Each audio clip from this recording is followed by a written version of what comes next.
नमस्कार, मी Gautam Kamble. GK. News मराठीमध्ये आपलं सर्वांचं स्वागत. तुम्ही पाहत आहात महाराष्ट्राच्या कुशीतलं जी.के. न्यूज मराठी. आता बातमी आहे नांदेड स्थानिक गुन्हे शाखेच्या विशेष पथकाने कारवाई करत एक पिस्टल, 2 जिवंत कारतूस आणि 3 मोटरसायकल जप्त करून आरोपीस ताब्यात घेतल्याची. पाहूया सविस्तर. नांदेड जिल्ह्यातील मोटरसायकल चोरीचे गुन्हे उघडकीस आणण्याबाबत तसेच अवैध अग्निशस्त्रे बाळगणाऱ्या आरोपीची माहिती काढून कायदेशीर कारवाई करण्याबाबत जिल्हा पोलीस अधीक्षक अविनाश कुमार यांनी ऑपरेशन फ्लॅश आउट अंतर्गत नांदेड स्थानिक गुन्हे शाखेचे पोलीस निरीक्षक उदय खंडेराय यांना आदेशित केले होते.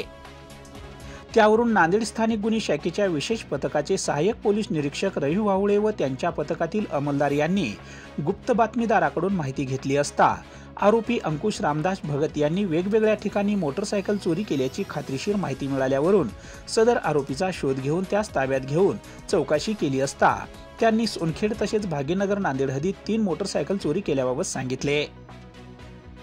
त्यांच्या ताब्यातून चोरी केलेल्या स्प्लेंडर प्लस कंपनीच्या 3 मोटरसायकल जप्त करून सदर आरोपीस पुढील कारवाईस्तव पोलीस स्टेशन सोनखेड यांच्या ताब्यात देण्यात आले.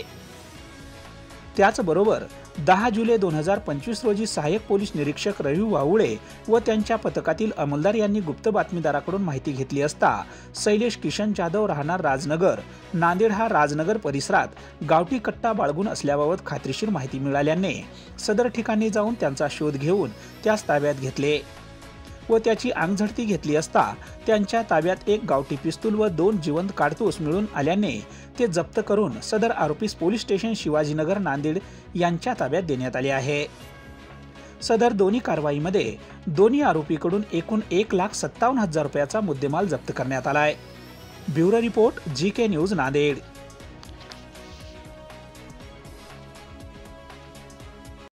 तुम्ही पाहत आहात महाराष्ट्राच्या कुशीतलं जी.के. न्यूज मराठी.